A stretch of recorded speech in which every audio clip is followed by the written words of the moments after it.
नमस्कार, मैं डॉक्टर राकेश शिक्षा प्रश्न में आपका स्वागत करता हूं।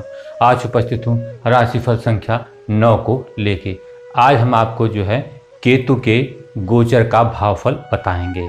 हम भावफल केतु का गोचर का भावफल इसलिए जानना चाह रहे हैं, इसलिए समझना चाह रहे हैं क्योंकि यह हमें दैनिक राशिफल निकालना है और दैनिक राशिफल में चंद्रमा जिस दिन का दैनिक राशिफल निकालना होता है, चंद्रमा जिस भाव में उपस्थित होता है गोचर में वह जो उस भाव का जो भावफल करता है उसे, और चंद्रमा जिस नक्षत्र में रहता है उस नक्षत्र के स्वामी जिस भाव में रहते हैं उसका भावफल, उन दोनों को भावफल को मिला के हम दैनिक राशिफल कहते हैं।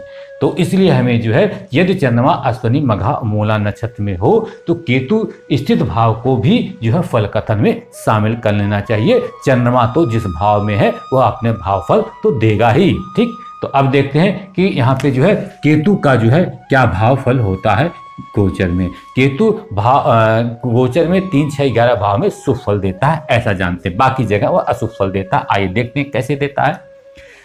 ठीक है, केतु जो है प्रथम भाव में रोग देता है, रोग का भय देता है और हानि देता है।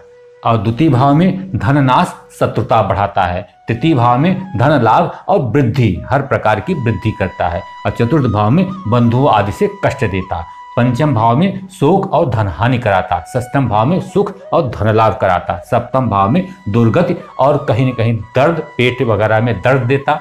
अष्टम भाव में पीड़ा से भय होता, हमेशा कि अब दर्द उठेगा। ठीक है, और धन हानि होता। नवम भाव में जातक जो है पाप कर्म करता, अधर्म कर्म करता। ठीक है, और दसम भाव में वह भय और शोक से ग्रसित होता है। 11वें भाव में उसे धन का लाभ और सम्मान की प्राप्ति होती है। 12वें भाव में जातक के शरीर में कहीं पीड़ा होती है और वह वैराग्य की तरफ जाता है, उसके अंदर उदासीनता की भावना आती है। तो यह रहा केतु का भावफल। ठीक है, अब हमने सारे ग्रहों के गोचर के भावफल आपको बता दिए हैं इस एपिसोड तक, और आपको जो है बेसिक नियम यह बताया जा चुका है कि दैनिक राशिफल कैसे निकालते हैं। दैनिक राशिफल में उस दिन चंद्रमा जिस भाव में रहता है उसका फल, और चंद्रमा जिस नक्षत्र में रहता है उस नक्षत्र के स्वामी जिस भाव में रहते हैं उसका फल, दोनों फलों को मिला के हम दैनिक फल कहते हैं। लेकिन इसके अलावा कुछ और भी नियम होते हैं जो हम अगले एपिसोड में बताएंगे। उन नियमों से हमें दैनिक राशिफल में बारीकता दिखेगी। यह तो मोटा नियम था जो हमने एक नियम आपको बताया, और बेसिक नियम यही है। इसके ऊपर और नीचे गोचर के कुछ नियम और भी होते हैं, गोचर के फल के नियम कुछ और होते हैं, तो उसे देखना ना भूलें।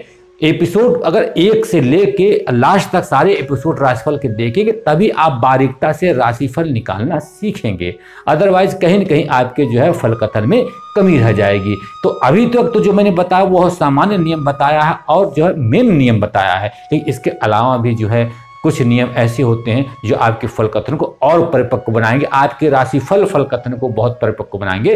तो अगले एपिसोड में हम उसकी विशेष नियमों की चर्चा कर लेंगे। आज के एपिसोड में इतना ही, नेक्स्ट एपिसोड में ठीक है विशेष नियमों की चर्चा करेंगे। तो तब तक के लिए हमें आज्ञा दीजिए। धन्यवाद।